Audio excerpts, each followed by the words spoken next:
Hey everyone, today we have live with Maria from Elevator Ventures, and I'm so excited. So let's wait for her.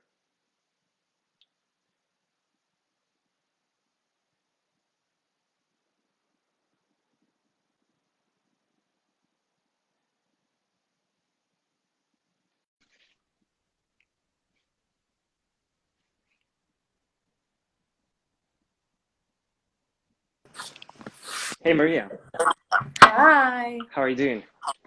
Yay. Great. I'm great. Yeah, I'm so How are excited to you? have a chat with you. I'm amazing. Everything's good. Yeah, it's a sunny day in Calgary, right? Yeah, it's so warm today. I think it's about the same like in Argentina today. I think it's plus 20 Yeah, today. here is 3 hours later. So it's getting it's winter, so it's Mhm. getting pretty dark, but it's spring coming. So I see. it's Argentina. It's a good place to be in the summer. Uh, for any one of you that want to travel when all this is over, it's a good place to. I invite you in the name of Argentina to come. Nice, nice. I would love to come to Argentina. I think it's a beautiful Yeah. country. Have you been to South America? Not yet, not yet. Just North America for now. Okay, then there's your next destiny. Sure, sure. Uh, I'll be happy. sí, claro. Yay. So I was very excited when you asked me for to do this webinar. I think these things are kind of important, and they give us not only us but the people that might be interested in these things some ideas and good feedback. So I don't know. I invite you if you want to guide this. I've never done a live event I, yeah, in Instagram, so on the Spotify, right? you can be. Yeah. Yeah, I of course. I mean, like some of my friends were excited that you're already part of Founder Institute and you're a founder. And I have a few questions for you. And I can start with first one about Founder Institute. It's a great place, and I'm so excited you're already there. Also, I'm willing to go there as well. And can you share your story with Founder Institute, and how do you like it? What type of people you meet there? And yeah, tell us more about Founder Institute and your journey with Founder Institute. Okay. I think it's a good question and it's very valuable because when you choose an accelerator program, I actually was in a webinar a couple of hours ago talking about startup visas, listening some people, and they were saying like, ask people who have been in other programs because it's very important to get their feedback and their value that they got from it. So that question you should ask to every organization that you go. Find other grads and ask for it. With that said, I will tell you my experience. Sure. Founder Institute has been great. It's I think when you go, in my experience, why did I choose it? Is because, first of all, I'm from Argentina, that it's a third world country. So that means that my market, it's a small market. So if I want to think globally, I need an organization that can give me that. So the Founder Institute, what has as an advantage is that they have a global network, right? So you have Founder Institute Buenos Aires, Founder Institute Sao Paulo, Founder Institute Western Canada, Eastern Canada. So the headquarters are in Silicon Valley, but they have in every city of the world. Like I follow Founder Institute Dubai, for instance. Like Mhm. I don't know why, but they have great people there.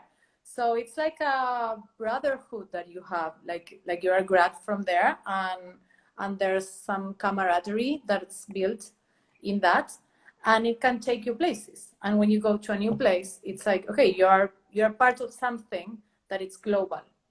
Mhm. So that's then the advantage. The disadvantage is the same thing. As it is a global thing, the local presence sometimes is not as powerful as it would be an accelerator program that it's only in one place, that it's focused in one place.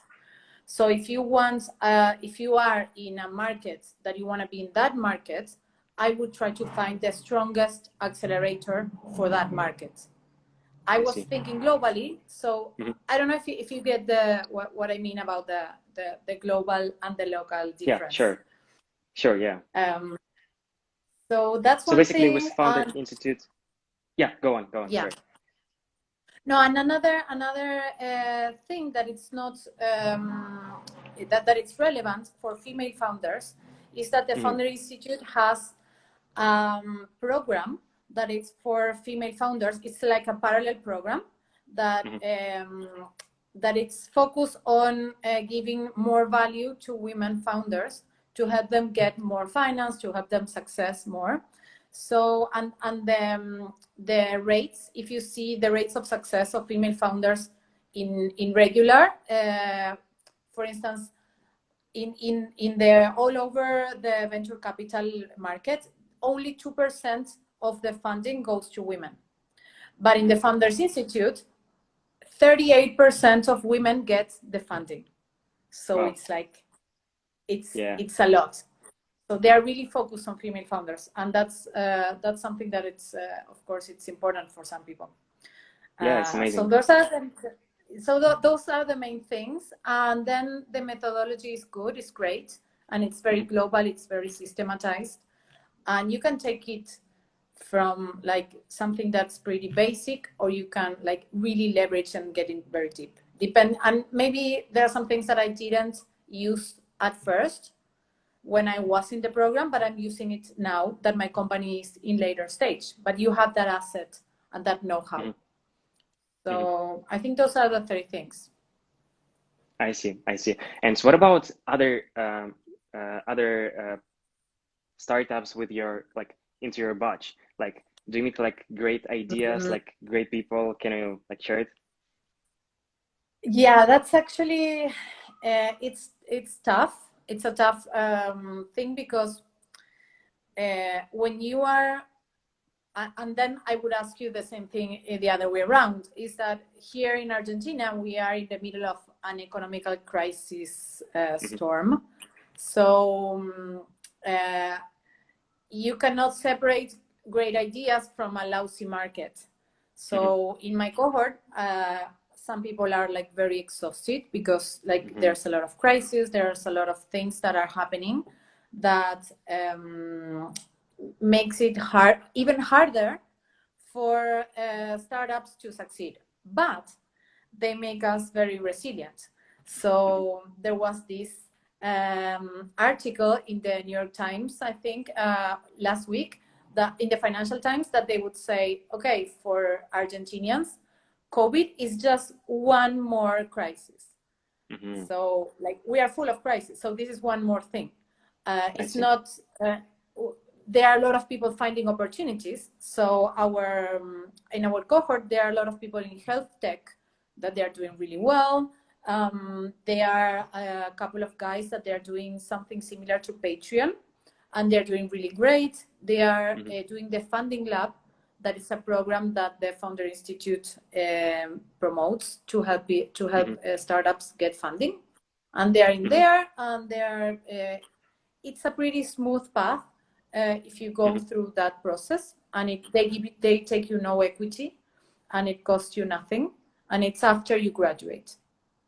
So the Funding Lab, that's a very good thing. You need to finish Founder Institute, and then you can go to Founding Lab. Okay. Exactly. Funding Lab. But for instance, I finished last year, and I haven't done the Funding Lab yet because I didn't need it, because I'm focused in clients. But it's there every quarter, like three times a year, and then you can jump whenever you want, whenever you're ready. So it's not that you have to absolutely do it right away. And then in terms of funding, I personally believe in having traction and product market fit before you ask for funds. So I would use it, but I would use it wisely. when I see. we are Sure. ready. Mm-hmm. But it's a great asset that people can use if they are grad. Mm-hmm. Um, I have one more question about Founder Institute.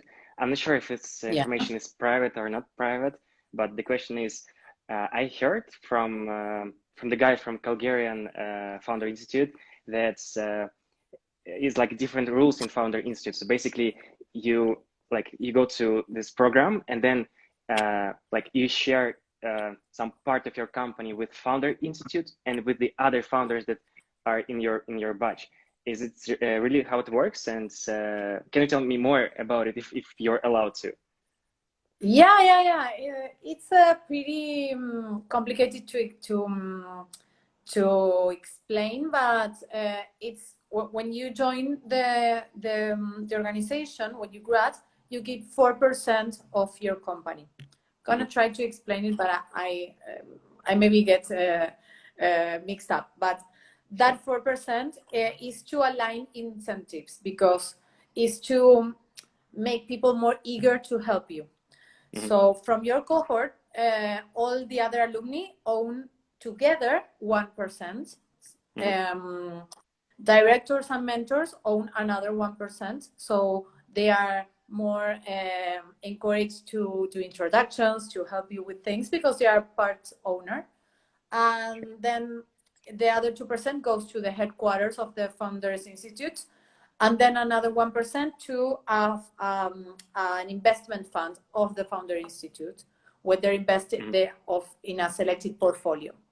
So that's to make like a align incentive so that everyone wants to help you, help each other to succeed. Because if, for instance, we are in the same cohort or we are in the same organization, I want to help you get an IPO because that would give me like a lot of money. So Sure. That's how it works. But the percentage is so small, and the chances are so small that it's more like an idea. It's not a pressure. It's like it's a tool. It's something that it's fun. It's more like a game to create that. It's not very like heavy. I see. Yeah, I mean, Yeah. I think it's really interesting because it motivates everybody to help each other. But in the same way, what if some of the like startups they said, okay, like we're done, we don't want to work anymore, like during this program. So they're still getting your percentage or what? Or they like, you know. They cannot succeed and they would get the percentage, I guess. I don't know the exact terms, but you can sell for instance, if you do an investment round, you can sell the part of the company that you've incorporated. Like you can buy back your action, your stock. You can buy back from them. You can say, okay, I don't no longer want to be part of the organization. Personally, I've been getting a lot of value from it. So and it's like I believe in what they do, so I wouldn't wanna do that, even if it's like a lot of money or something. I see. So same. I don't know if what other accelerator programs are you considering, and what value do you want to take from them? So I already went to League of Innovators. It's Canadian accelerator program. It's online, but it was amazing. I met a lot of people there, and I learned a lot of stuff, and I love it. But right now, I'm thinking about. I'm not thinking. I'm already accepted to the accelerator. It's one accelerator from Calgary, so it's 5-month program, and the second one is Junction. And Junction is part from Calgary. It's 12 weeks program, and yeah, I'm so excited because I treat it like kind of army for entrepreneurs, like the Junction. Like everybody told me that it's so powerful, and same with the accelerator. Like I met a lot of smart people there, and I'm so excited. But like Founder Institute is also amazing. I met Sid from Founder Institute Calgary, and I still want to have a meeting with Chad, Chad, and chat with Chad about Founder Institute, and yeah, and we'll see. For now, for the fall, I'm pretty busy with programs. I think, you know, two programs at the same time, so I need to focus on them. But, you know, in the Yeah. future, we'll see. Because still, Founder Institute is kind of global, right? So I think they can help to scale. Like if you have good business here, they can help you to move to the other country and the other country. Yeah, and the programs that you are applying, how do you plan to do both at the same time?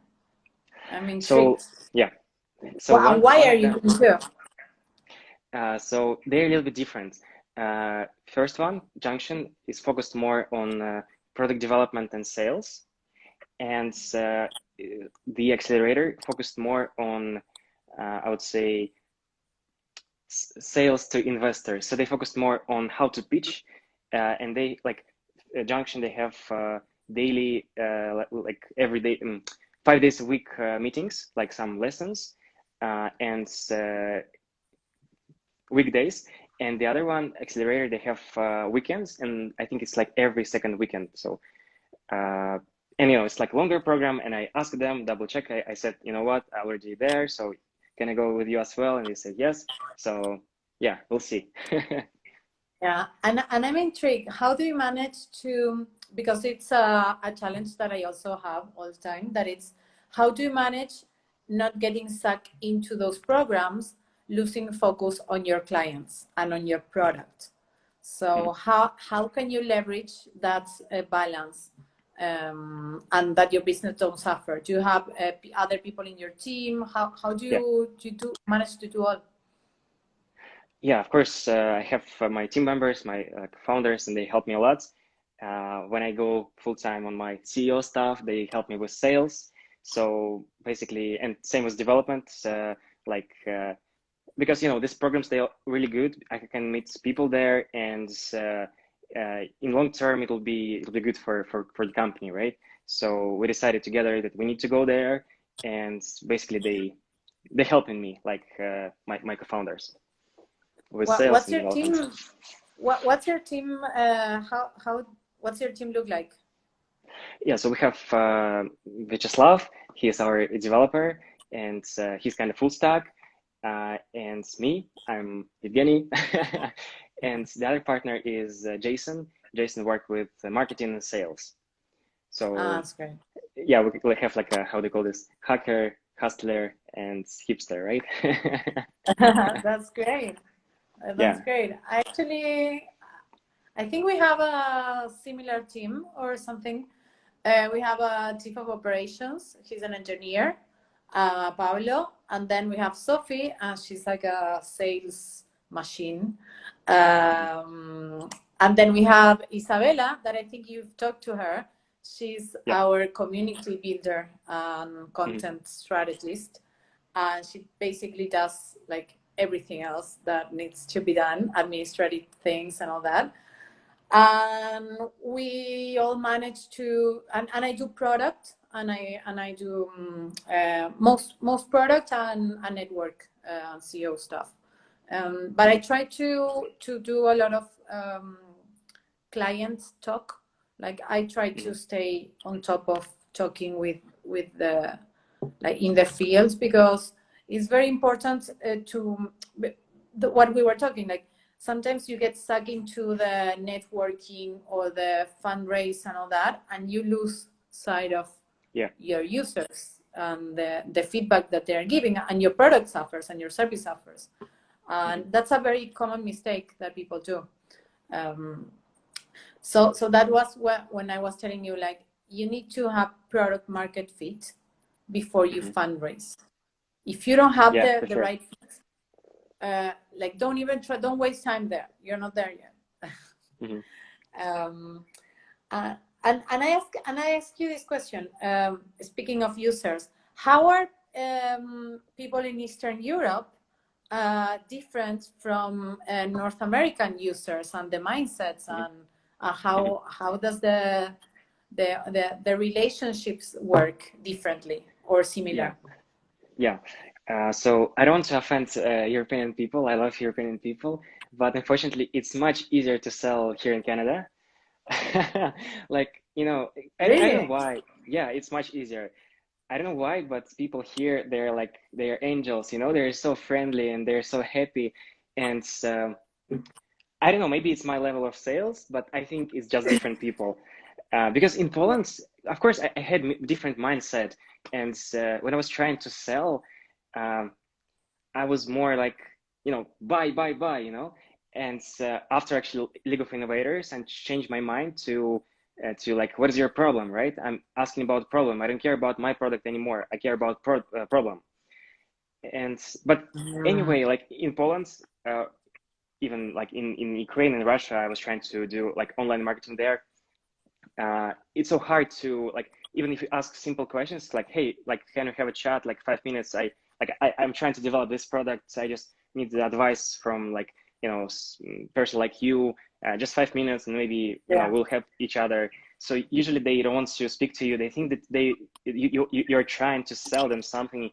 And here in Canada, they give you this chance. They give you the chance to say, okay, so what is your product? Like, tell me more. Like, Yeah.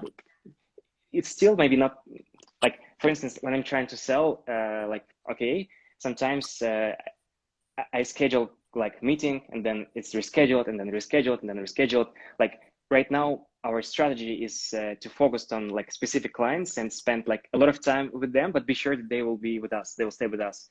So it takes longer. But what is the most important thing, that they give us a chance to explain our offer. They don't treat us like I don't know, salesy person. They treat us like the guys that they're trying to build something. Yeah, I think it's first of all, it's very funny because in Argentina it's the same, Mm-hmm. like in Poland. I think there's something in the thing when you work with first world countries or countries that have stability, or they have a more uh, level of like more level of trust in between Mm-hmm. people. Like here, you are always trying to see if people are not trying to like I don't know, steal something behind your back, or that they're Yeah. gonna say something and then do another thing. And I think in North America, there's something. I have friends there, and we talk about this. Like when you actually say some that you're gonna do something, you do it. Mm-hmm. Here in Argentina, you can say that you're going to do something, and you don't necessarily are going to do it, and it's okay. Mm-hmm. So maybe when you're trying to sell that it's not trying to sell something, it's what you were saying, like switch the mindset because to how can I help you. Here in Argentina, it's more like people are thinking short term, and because they are more in survival mode because of crisis, and like everything is very unstable, so they don't trust new innovation, new products, new Mm-hmm. business models, because the bases aren't set. But if you go to more stable and more prosperous economies, I think is people are more open to hearing new ideas, um, and they are more trusty when it comes to what you are offering. Mm-hmm. Uh, on the other hand, when you are in such a level of discomfort, at least from here, here we have like a more unicorns than in any other country in South America, in Wow. Argentina. Mm-hmm. Yeah, like a lot. I didn't know about it. And yeah, and they're like very big companies, very important companies that are doing great things. And Mm-hmm. it's because you develop that resilient mindset of finding opportunities in problems, because that's the Mm-hmm. way that we survive.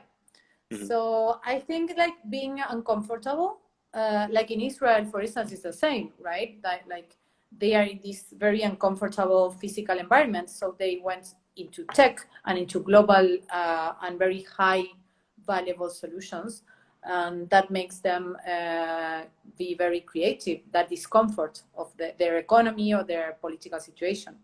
So I think that there's something in developing a product in the not like in developing countries, and then sell it in first world countries or more with more GDP. I don't know what do you think about that sort of business models, more international?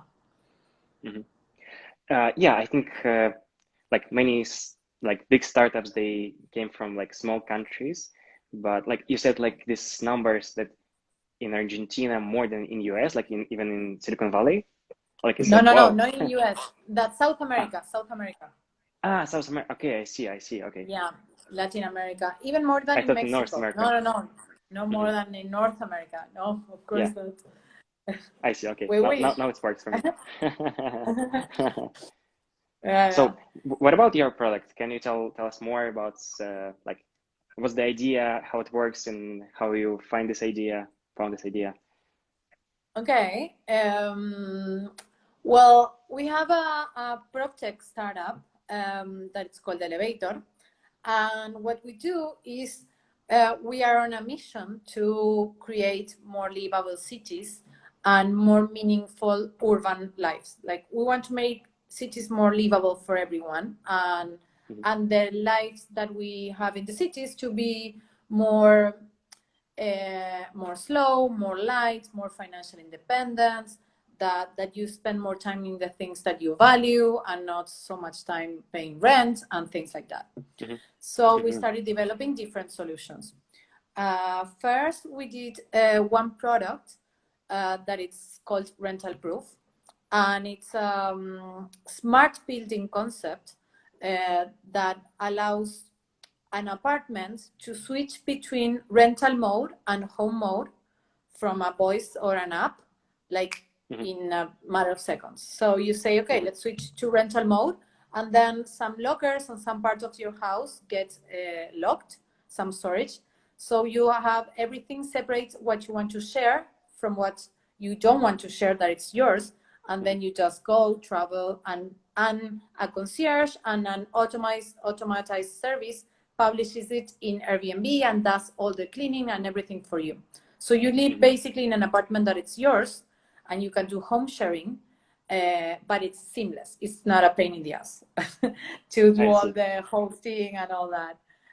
Wow, it sounds like, you know, it's this idea sounds amazing. Like I could never come up with this idea. Like, wow, it's interesting. Well, yeah, it's actually, I had that same problem. Like I wanted to travel and I had my apartment, and I used to have a furniture design company. We design furniture. So I knew how to, like, this is bad design. You know, when you studied architecture a couple of years, right? Yeah, I mean, just studied my family. Yeah. Yeah, well, I'm an architect, so I have all this bias towards saying like this is bad design, like this design should be improved.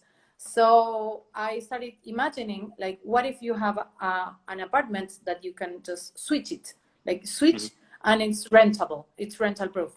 So we came with this concept, and now what we're doing is we're evolving it to a certification. So we help developers and buildings that already exist to turn them into rental proof. So then you're going to have an apartment that it's more valuable because it has like good lights, is in a great location, and it is rental proof. So it means that also, for instance, if you have a partner and you want to spend a week or 3 days, you can rent it for short periods of time and pay rent with that, just like going off for the weekend if you wanna. The whole point is to live more flexible lives, that you don't have to choose between living in a temporal apartment or in a permanent apartment. You don't have to choose between being a digital nomad or a traditional worker. You can move in between. So we came up with the concept of flexennial, that it's like a young person, young in mindset, that wants to live the best of both worlds, to be able to travel and to be financially free, but at the same time to keep and have their stuff and their home where to come back to. So that's one of It's our amazing products. idea. Let me know when I Thank have you. IPO. Okay, I'm actually the problem we had is that we couldn't do it here in Argentina because you have two currencies. You have pesos and dollars, So there was no market fit. The product was okay, the concept was valid, but we couldn't scale it because here the real estate is in a pretty macroeconomic thing to explore a new business model. So that's what we are going to Canada to develop this in another market that is more suited for this product. And then And we I think have Vancouver is a another good part. place. Yeah, I think exactly. Vancouver is So a good place expensive. because of yeah, it's so expensive and it's a good idea It's for so Vancouver. expensive. Exactly. So that's why we are going to Vancouver. We're taking advantage of the flaws in the market. Yeah, so that's one of the products, and then we have another one that it's called the Troop, that it's a digital transformation service. Because if we want to really create an impact in the built world, that is the whole industry of the people that are doing the physical things in the world, right? Like cities and buildings and infrastructure. That's like the built world, what's called the built world industry. It's broader than real estate.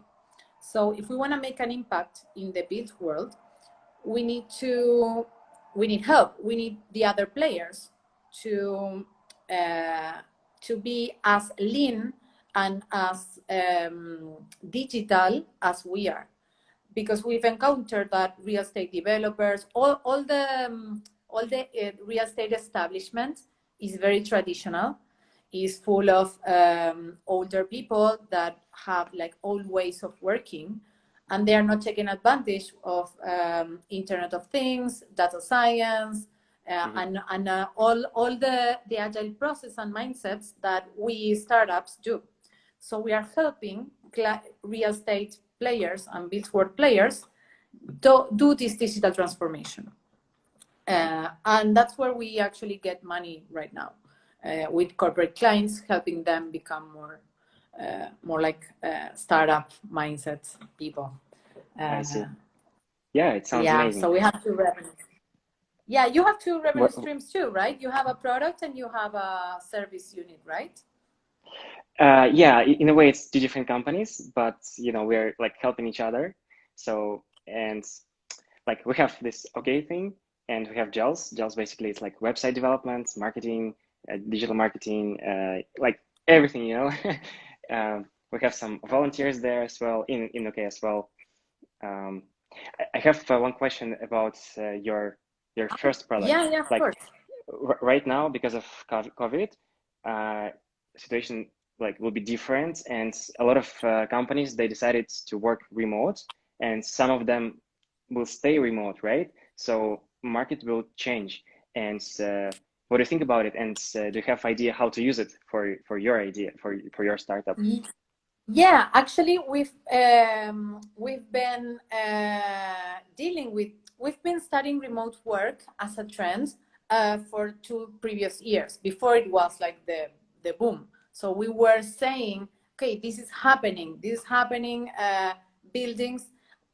If a flexennial, a person that works remote, we were saying they don't actually go to co-workings. They work from their house. We have studies.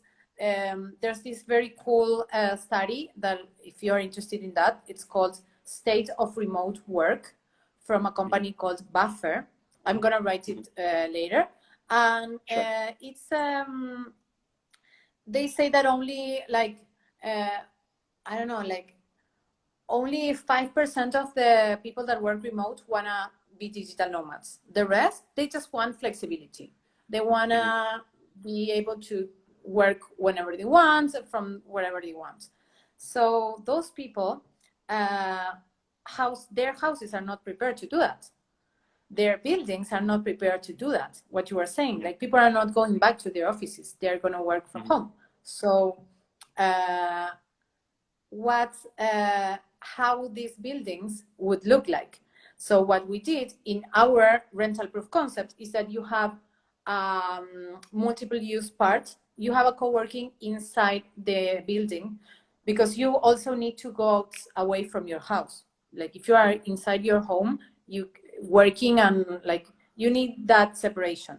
So we put in the buildings a part of co-working and networking and a coffee place and more like more tied to outside, to nature and things like that, but they are in the same building. So that's a one thing that we think it's going to be a trend, that the co-working is going to be in the building. It's outside your house, but it's not in the office. It's in your whole building. So that's one thing that we are seeing. And another thing that we're seeing is that there's going to be a lot of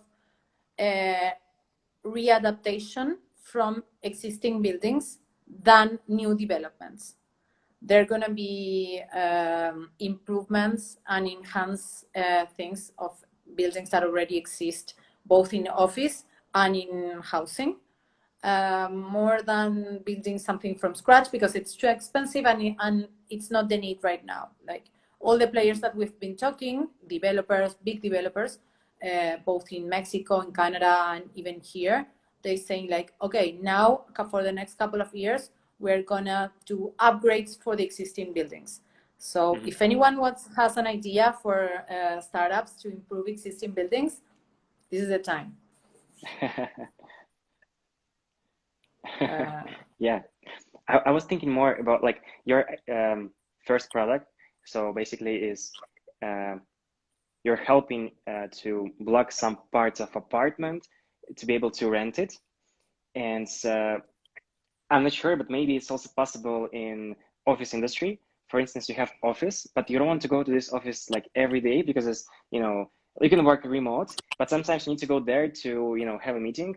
So why not to block some of your, you know, I don't know, cabinets or I don't know, and rent it, right? So I think in a way this product could be also could work with like offices as well. Absolutely. Actually, one of my mentors, he works in IBM, and he said 80% or something like that, like half, let's not say 80, but more than 50% of IBM's buildings are empty. Microsoft buildings are empty because people they have it because of they need the branding position. So you're absolutely right. There's this difference between, for instance, co-living and home sharing, right? Co-living is we share everything, we live all together. Home sharing is this my home, I share it with you for money. So in the office industry, there's no such thing yet. So you are very right, and that's a very great opportunity that I haven't had time to develop. So you can do it, or we can do it together. Because that's something that people have contracts and they have leasings for their offices. And what I also see as a trend is you still want to engage with people in your team, right? Live contact is fun, is something that you want, but you don't want to have to do it every day. So what if we had a building where on Monday your company goes, on Tuesday my company goes, and every company goes one day. The rest they work remote. That's what we were talking about, flexibility. And we have I don't know, my drawer is this one, your drawer is this one, and like that. Yeah. So I think those are the things that are going to be more pertinent for the future. And I don't think a lot of people are seeing it. Yeah, I don't know. I think it's a good product like smart office, yeah, or smart workplace. I think it's kind of future because with this remote work, there are a lot of different startups that helps to work remote. So I think it'll be even more popular. Like for instance, Zoom is really popular right now, but also there's few like kind of Zooms, but with more interactive, so you can like paints on like backgrounds and like do different stuff and like do pitch deck and yeah. So yeah, office's idea is also will do. Yeah. It's I think the world is getting a more dynamic and faster transformations, and the key is to keep having those ideas and to develop fast and quick solutions. But I think the key is to know that the ones that you don't have, that the solutions are going to keep changing. So if you think your product is going to be a static and an static solution that is going to work right now and forever, no, you have to be constantly changing. So you need to fall in love with concepts of lean, flexibility, like constantly improving and changing your products. And in real estate, that's actually very hard because they build things that are very tight physically to the ground, and they are very hard. So we want to change that mindset in that industry, because in software it's easier, right? Because you already know, or in marketing you already know that dynamic. When you're making a building, it's like something that is more structured.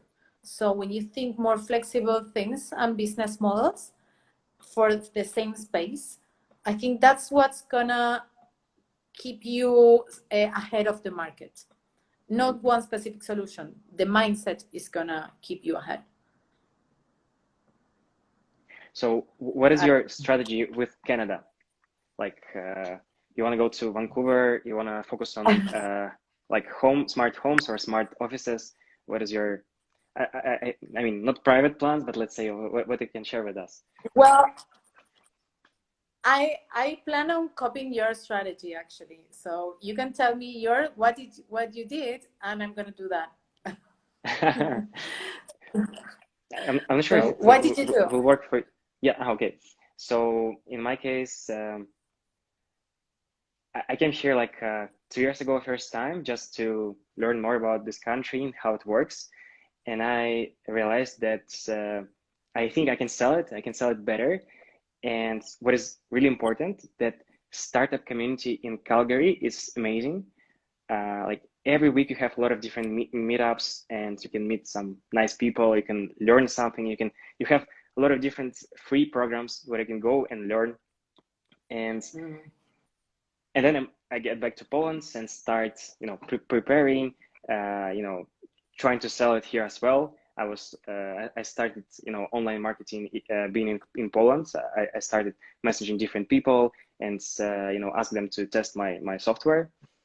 And then, yeah, I just moved here, and I first thing that I did when I moved here, I just went to co-working space, and I met a lot of people there. And I met Chad there. I met Steve there. You know Chad and Steve already. Yeah. And yeah, and it was amazing. And like next week, like second week in Canada, I just pay for all events that I found in Calgary, and I just went to all of the events. And like the first few months, I was trying to go to every event possible, and I met a lot of people. I met a lot of good connections, and like step by step. Why did you choose Calgary? Calgary, I think is okay. My brother lives here. It's my family. It's really important for me. And second thing, Calgary is not expensive like Toronto or Vancouver. I know. It has beautiful nature. I love these mountains, and it was my dream to live in mountains. In a way, I love sunshine as well. I'm from like seaside, so I love hot weather. And I love Calgarian startup community. It's it's really high level, like really a lot of things going on here. Are there a lot of immigrants, or there are more local people? Because, for instance, Steve and Chad, they're local, right? Yeah, I would say that Calgary is place for immigrants. Like, I mean, there's a lot of native people, but still, like maybe 40% immigrants. Like, wow. Like yeah, a lot of immigrants, and like they all really smart. Like I think like like the best immigrants came here. Like like a lot of Indians, Okay. a lot of Europeans, Polish, Ukrainian, Russian. A lot of Russians. Russians are everywhere. What Really? else? I wouldn't Yeah, have guessed that. Yeah, even like people from UK. I mean, people from UK. Mm, Are there yeah, any so South American people? hmm, I Good think I met question. some Mexican people for sure. Mm, Mm, but okay. I don't remember that I met any people from Argentina. Okay. So you'll be That's first. interesting. You should fix it. Yeah, I should fix it. Yeah, I'm actually on a campaign of having like a lot of my friends move to Canada. Hmm. So far, I'm not having a lot of success, but I'm getting some traction there too. Uh, a couple of people are uh, actually considering moving to other countries, of course. But most people here they move to Europe Hmm. because we are a lot of descendants from Spanish and French and Italians, Hmm. or they go to the States. But I will keep trying. I will keep trying to get at least a couple of them. We're very afraid of the winter. That's the thing. You guys aren't afraid, but we are. We are. I would say that we Argentinians are winter spoiled, like are weather spoiled. Like we have 20 degrees in winter, so it's Hmm. like we are in winter, and I worked out today in a t-shirt. So Hmm. I kind of like we are very afraid of going to a country like Canada and like Hmm. couldn't go outside of the I don't know the it's something that it's important to us. We're very used to outdoors, so Hmm.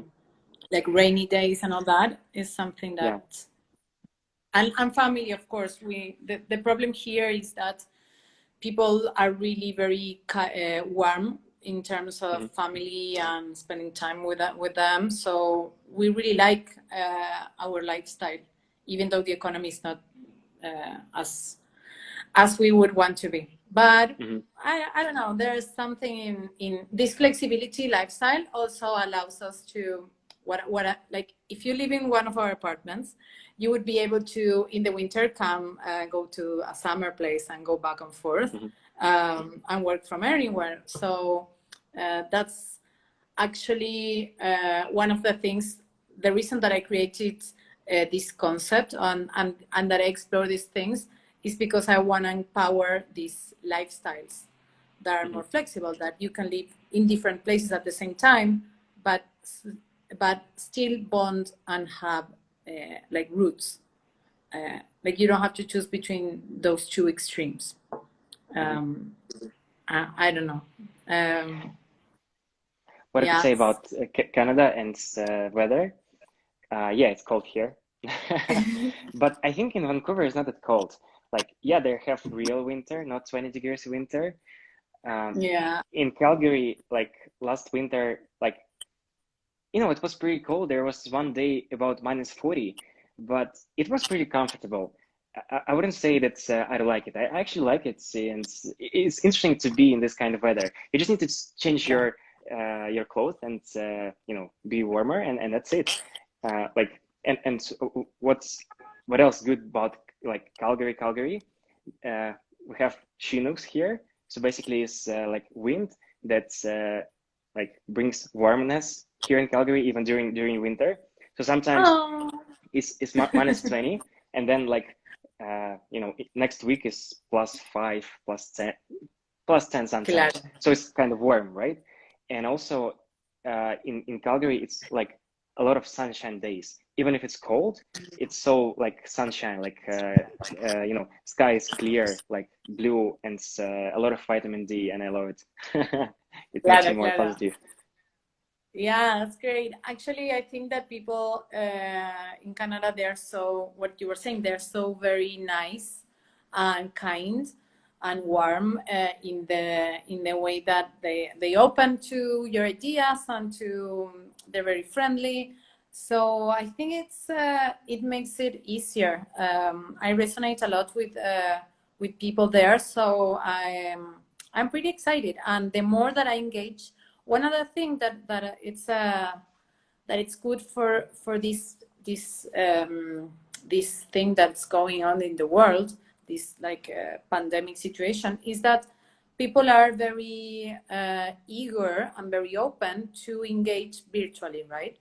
So one strategy that I'm doing is something that you were saying, like, okay, I'm going to all the events, I'm trying to engage with a lot of people, and it's 99% of people are open to engaging with me, even though I'm very far away. So I've been having a lot of calls and partnerships and alliances, like even like very similar that I would do if I were live there. So that is something that it's I've been invited to conferences as a speaker in Canada already, like in 2-3 months. And I don't know, I have like a couple of people that I'm getting to know in business wise that are very interesting, and they are like well, like with you, like, okay, let's explore this, let's share ideas, insights, and I think that's very important. And the world is very open to do it from anywhere that we are. Maybe last year or the year before, if you weren't in the same physical place, you wouldn't get a meeting. Now you can. So I think it's a great opportunity right now for people like us to engage with the people that they want to know, even if they are not in the same country or in the same city, on the same continent. Like, you want to know people in the UK, okay, just email them, call them. It's going to be the same, because they are not meeting the people that are in the next block either way, so they can meet you. So it's a great time of opportunity to expand your market or horizon, to go like full digital in your approach to clients, full remote to clients and partners, right? I think we live in a very interesting time in that matter. Like, if you want to see the silver lining, for us at least, that's one thing. And it also keeps your costs low, right? Because if you are in a country, like if I were in Vancouver, if I would have been able to fly, I would be spending way more in my operations that I spend right now from Buenos Aires, that I'm right now. But I'm having the same conversations with the same people. With Toronto, the same. I'm gonna do base in Vancouver, but I'm engaging with a lot of people in Toronto, and it's or in Calgary, and it's been overwhelmingly like a good feedback and good people are very open to do it. So that's very exciting, at least for me, very comforting. So do you I have one last question.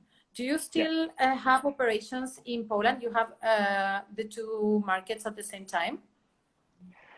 Not in Poland, a little bit in Russia and Ukraine.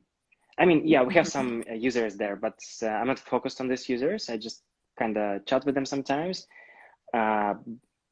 It's more like more in Russia and Ukraine. But I'm like, let's say I'm 99% focused on Canada and US, and just 1% on Ukraine, Poland, and Russia. That's great. That's great. Yeah. Does anyone that is in the watching want to do a question? We have like 5 minutes. Maybe someone wants to ask something. Do you have a question or something that you want to say? Me. Yes. Sure. I mean, I had one question. I should have asked this question before. This question was about Argentinian startup community, right? So like, what about, we have 6 minutes. What about meetings? What about events? Like how often you can go to some, meetup? It's pretty, I think it's pretty,